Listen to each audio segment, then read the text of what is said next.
live to the Johnson Space Center in Houston, where the astronauts who were stranded on the space station for 9 months are speaking to a reporter. Here they are. We're going to look forward, and that's the focus. All right, our next question on the phone bridge is from Anthony with Spectrum News.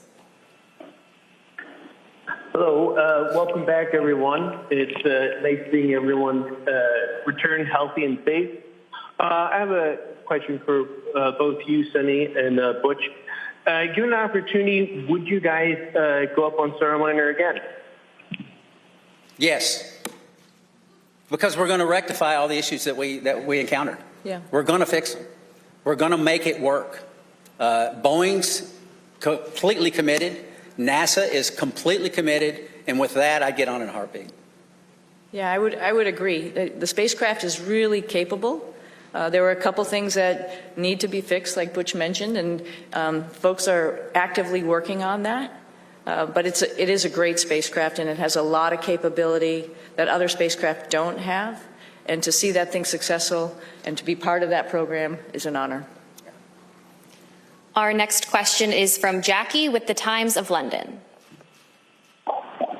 Yes, hello, and welcome back to Earth. I wondered about the stuck, stranded Maroons narrative, and to what extent were you aware of that narrative playing out around that down here, and has that been frustrating for you to have to address? Thank you. I'm sorry, that was a little garbled. Oh, the stuck maroon narrative. We heard about that. Yeah, we heard about that. Somebody mentioned that. We've said this before. We had a plan, right?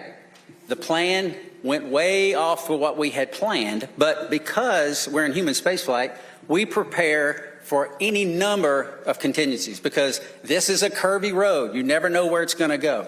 We prepare for this. So we, as Sonny used the term, and it's a great term, we pivoted to all that training we did that we didn't think we needed to do, and a lot of people didn't think we needed to do, but we did it anyway, as we pivoted to this other preparation, and that is what makes human spaceflight, your human spaceflight program, special.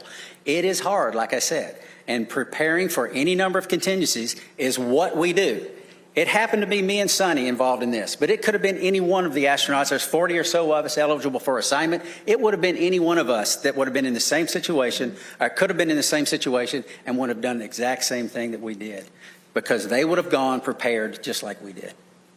Yeah, and one addition to that, this is a lot bigger than, Butch and myself, like we've talked about already. This is the International Space Station program, and there's a lot of, wheels that are turning and wickets that we have to go through to get people up to the International Space Station to do all of the amazing science that we're doing up there.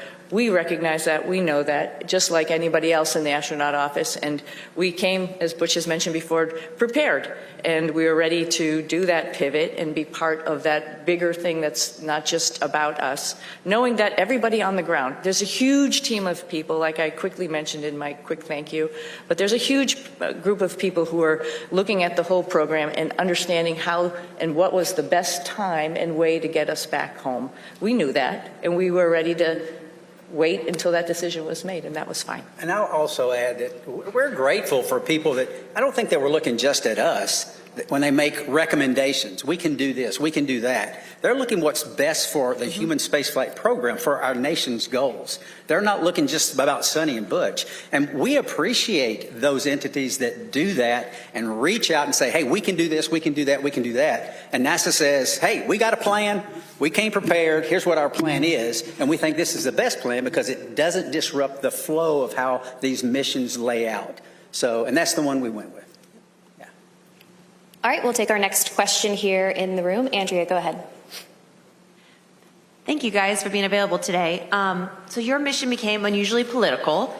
Given your experience, do you think other astronauts are going to get nervous that they could be caught in the middle of a political fight? And is there a point where, this starts to jeopardize safety of a mission when you start looking at all these politics that come into play? Thank you. I think Nick's got some good insight on this.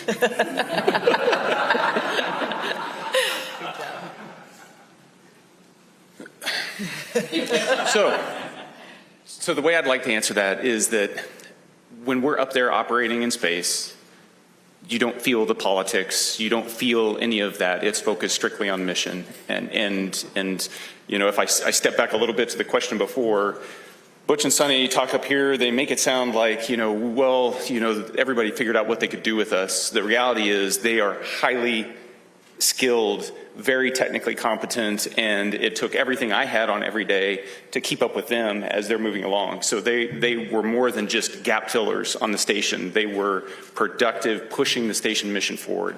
And Sunny was the station commander, so she was calling the shots.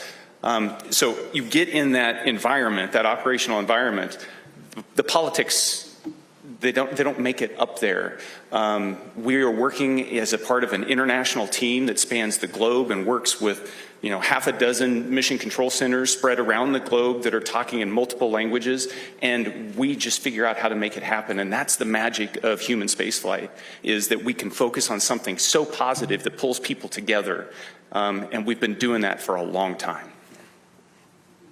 All right, we'll take our next question. And we were listening to Butch Wilmore and Sonny Williams, the astronauts that were stranded on the space station for 9 months, and others from NASA who are speaking there.